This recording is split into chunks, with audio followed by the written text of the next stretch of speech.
दोस्तों, कई लोगों ने सावन के सोमवार का व्रत किया होगा।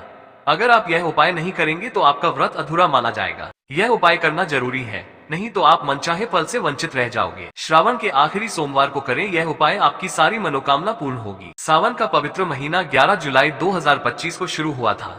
इसका आखिरी सोमवार 4 अगस्त को पड़ेगा, जबकि 9 अगस्त को सावन का महीना खत्म हो जाएगा। इस दौरान अपने आराध्य की कृपा पाने के लिए और उनको प्रसन्न करने के लिए सोमवार के व्रत कई लोगों ने किए हैं। मगर क्या आपको पता है कि यदि आपने इन व्रतों को करने के बाद उद्यापन नहीं किया तो व्रत का पूरा फल आपको नहीं मिलेगा। उद्यापन का मतलब होता है पूर्ण होना, इसलिए किसी भी व्रत के पूरा होने पर जो अंतिम पूजा या अंतिम व्रत किया जाता है उस दिन उद्यापन करना होता है। उद्यापन में लगेगी ये सामग्री। सावन के सोमवार के व्रत का उद्यापन करने के लिए आपको कुछ चीजों की जरूरत होगी, इसलिए इन चीजों को पहले से ही बाजार से खरीद कर घर ले आए।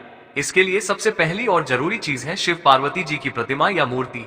इसके अलावा आपको वस्त्र, फल, केले का पत्ता, आम का पत्ता, पान, सफेद मिठाई की जरूरत होगी।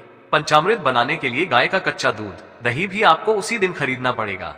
पंचामृत के लिए घी, शहद और शक्कर भी घर में ही होगी।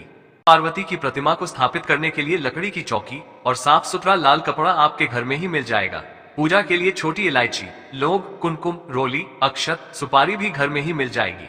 उद्यापन की विधि: सुबह स्नान आदि दैनिक कार्यों को करने के बाद साफ और स्वच्छ कपड़े पहने। इसके बाद गंगा जल से पूजा स्थान को शुद्ध करके चौकी रखें। फिर उस पर लाल कपड़ा बिछाकर शिव पार्वती की मूर्ति या प्रतिमा स्थापित करें। स्वयं को पवित्र करने के लिए हाथ में जल लेकर इस मंत्र का उच्चारण करें। पवित्र अपवित्रो वा सर्वावस्थांगतोपिवा यह स्मरेत पुंडरीकाक्ष सवाह्यभ्यंतर शुचे। इसके बाद वो जल अपने ऊपर छिड़क ले। दीपक और धूप जलाने के बाद शिव जी को चंदन और अक्षत लगाएं। पार्वती को रोली लगाएं।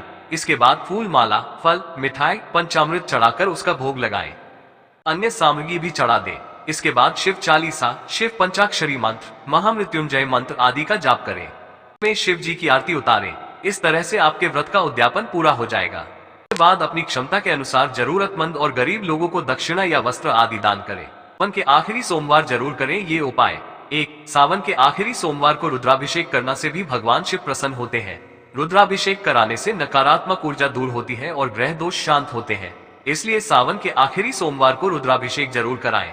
ऐसा कहा जाता है कि रुद्राभिषेक करने से भगवान शिव अपने भक्तों की मनोकामना जल्द ही पूरी करते हैं। 2. सावन के आखिरी सोमवार 108 बेलपत्र लेकर सफेद चंदन से उन पर ओम नमः शिवाय लिखें और एक एक करके भगवान शिव को अर्पित करें।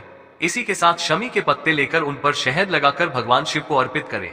3. सावन के आखिरी सोमवार किसी शिव मंदिर में जाकर भगवान शिव की पूरी श्रद्धा के साथ पूजा अर्चना करने के बाद जरूरतमंद लोगों को भोजन कराएं और उन्हें अपने सामर्थ्य के अनुसार दान करें।